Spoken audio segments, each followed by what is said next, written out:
Yan mga kapilipi, tapos na yung event namin mga kapilipi. Tapos na po. Tayo ay magpapahinga na, matutulog na. Hanggang dito na lang. Ayan, ito kay ganda ng umaga ng Baloy Beach. Ito po yung Baloy Beach mga kapilipi sa Olongapo City. Ayan po. Maaga pa ngayon, 6 o'clock ng umaga ngayon. Wala pa ganong tao, mga tulog pa sila. So maya maya marami ng tao yan. Marami nagsisilabasan pag sa kanilang kubo kasi maaga pa yan. Ayan ang mga kubo dito sa Baloy Beach sa Olongapo City. Mamimili lang kayo mga kapilipi pagpunta kayo sa Baloy Beach sa Olongapo City. Yan po, tahimik po yung dagat. Maliwalas ang dagat, tahimik. Wala gaanong alon. Kaya ganda ng panahon. Ayan mga kapilipi. Kita nyo yung mga nakabakod dyan, mga kabahay kubo. 2,000 po o 2,500 yung kanilang rent dyan sa bahay kubo na yan mga kapilipi. Yan. Yan, marami na tao-tao ng konti, nagsisilabasan na sila. Good morning mga kapilipi. 60 pesos po yung isang balot na pandesal.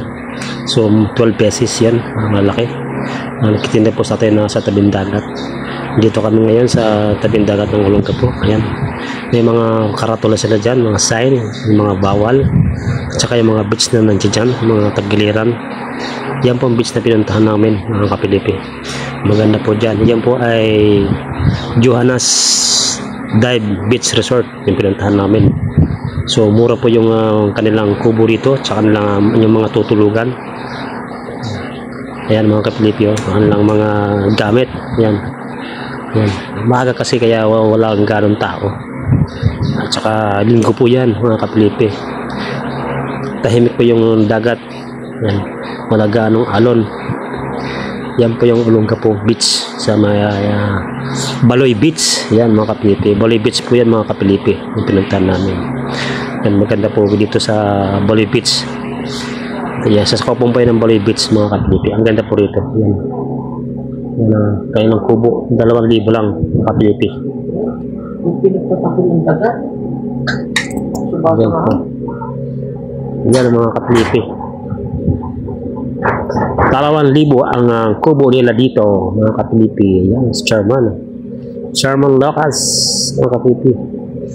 Yan po, maganda po yung kanilang tingnan nyo mga kapilipi, maganda po kanilang kubo. 2,000 upo dyan sa kubo na yan. Yan po yung kanilang gamit sa pag-dive. Yung kanilang parkingan. Yung kapilipi. Yung kanilang mga gamit sa pag-dive. Maganda po rin po. Malinis. Yan. Pang pamilya ang kanilang kubo mga kapilipi. Malinis po dito mga kapilipi. Yan po. Yan o. Yan, yung mga motor namin, mga kapilipi. Yan.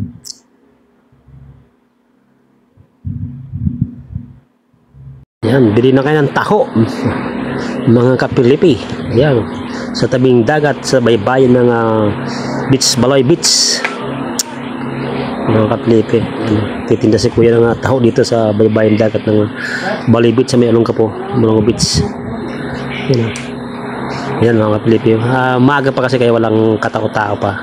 Tulog pa sila. Maaga namin magising mga kapilipi. Makikita nyo yung masisilayan yung ganda ng Baloy Beach. Yan, Baloy Beach po yan mga kapilipi.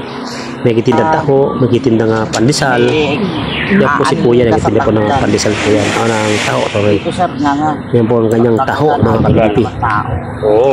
Taho sa umaga with pandesal mga kapilipi. Yan si kuya. Kuya Jerry, ho. Yan, niligo sila sa dagat mga kapilipi. Yan, sila mga kasama ko mga kapilipi. Niligo sila. Maganda po yung ilalim niyan, puro buhangin mga kapilipi. Kita nyo naman, tahimik yung dagat. Malinis. Kay ganda ng beach ng Baloy Beach. Yan mga kapilipi. Yan. Yan mga bangka nila. Yan, marami ng tao doon sa kabila, mga kapilipi. Yan. May yung bangka. Yan ang bangka. Nakalagay sa baybayin. Yan. Nakadaong ang bangka. Yan.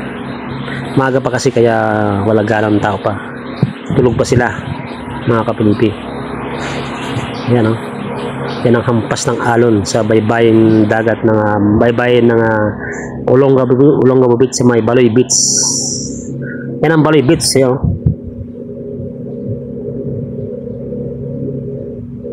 Yan.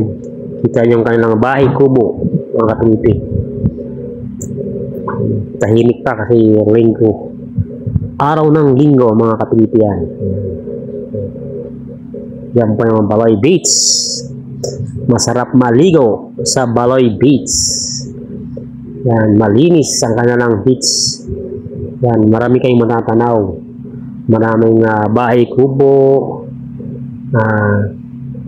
Malayo-layo nga lang po magaling ng Metro Manila.